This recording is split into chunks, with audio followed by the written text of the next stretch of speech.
recently, more and more people have been asking me, Joe, what's going on with HS2?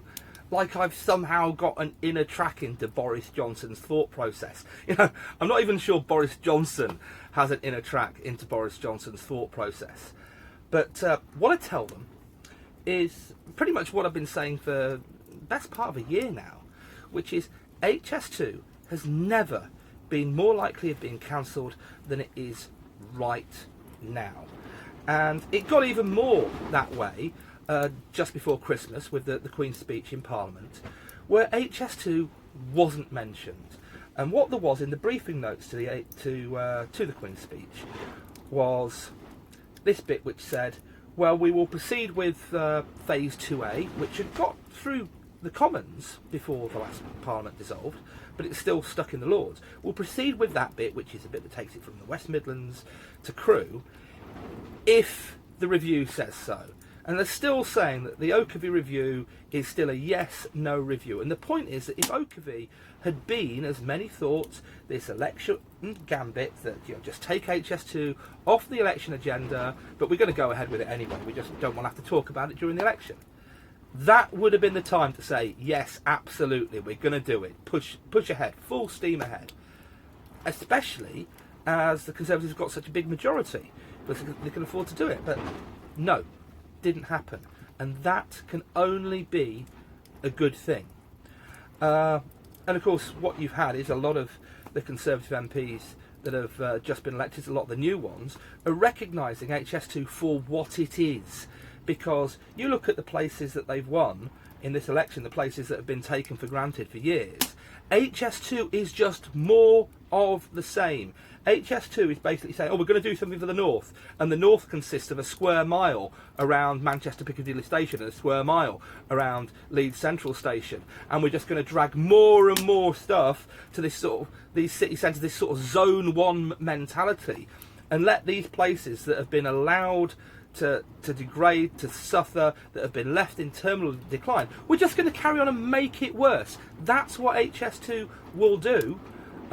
Even though, you know, you saw the draft version of the Oakervie report, which obviously was written by civil servants at the Department for Transport, that said, oh yes, it'll be great for the North. And despite the fact that every single piece of international evidence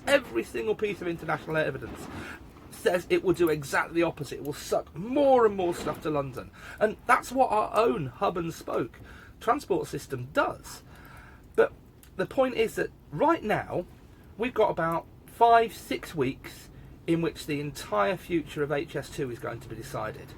So whatever you can do, we need you to be doing it. We need you to be contacting your MP. We need you to be writing to your newspapers. We need you to be telling your friends, and we need you to be getting involved in the direct actions along the route. And on that theme, if you're watching this before December the 29th, we need you at Colne Valley on December the 29th, Denham Station, 12:15, because Colne Valley is a perfect example. You know, I've walked the whole 350 miles of HS2, and Colne Valley has, I would say, more variety of habitat loss than anywhere else on the route. And it's a perfect microcosm of all the damage that is being doing to the environment and habitats, and, you know, and amenities, and, you know, drinking water, you know, cavalier attitude to the, you know, the drinking water of millions of people. That's what you can see at Colne Valley.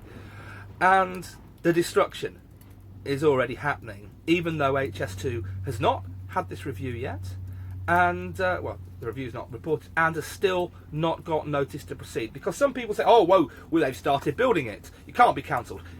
Yes, it can. They haven't started building it. All the work that you see on the line at the moment is preparatory work. It's enabling work. None of it is construction. The construction contracts have not been signed off because HS2 does not have notice to proceed and cannot demonstrate the things it needs to have. It needs to show to get notice to proceed. You know, management capability, affordability of contracts, robustness of the business case. It can't demonstrate any of those things.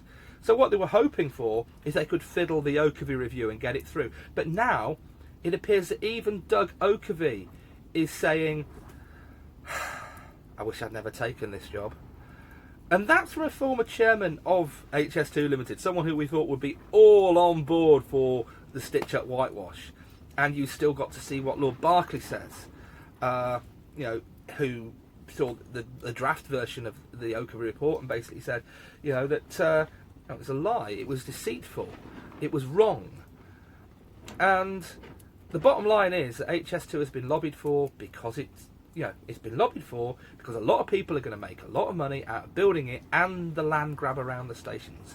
It's got this far because people want to make money out of it. It's about land and about money. It always has been. And people and the environment have always been secondary. This is, as many have said, the largest deforestation project in 100 years.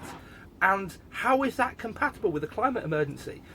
You've got idiot politicians saying they'll take flights out of the air despite the fact it's being lobbied for by the airports.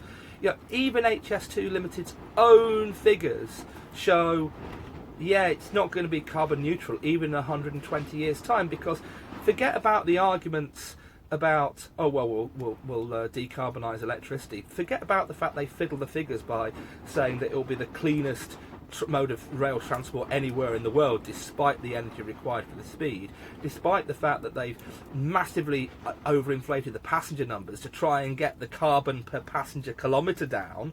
Forget all that. You can't ignore 350 miles worth of concrete, right? And that's what HS2 is. It's basically a runway from London to Manchester and Leeds via Birmingham. And we have a month, 5-6 weeks, in which the future of HS2 is going to be decided, because it's all going to be Brexit until January the 31st, maybe even a couple of days after that. But after that, the government will be saying, right, these are the other things that we're going to... We've got Brexit done. All right, even though, forget about the years of negotiations that still come. But that's the point. We've got Brexit done. Now we're going to get this done. Now we're going to get that done. Now we're going to get the other done. And one of the others is a load of infrastructure projects. And the bottom line is that those infrastructure projects cannot be HS2. They have to be the things that people actually need. The smaller projects, the things that will benefit more people more quickly, cost billions of pounds less, and be nothing like as environmentally damaging. That's the change in mindset that has to happen, and it has to happen in the next couple of weeks. So whatever you can do, whether that's writing to your MP, whether that's telling your friends, whether that's getting on social media, whether that is joining us at the direct actions that are taking place at camps like this up and down the country, coming to the event on the 29th of January, planning your own thing. We need you. This is not over. And, it's Christmas now. The lobbyists are not taking a holiday. They are not taking time off. They are working as hard as they can to try and make sure that their gravy train is not derailed. We need you. And we need you right now. Apart from that, Merry Christmas, season's greetings, Happy Solstice, Happy New Year, and let's make this the year that we stop HS2.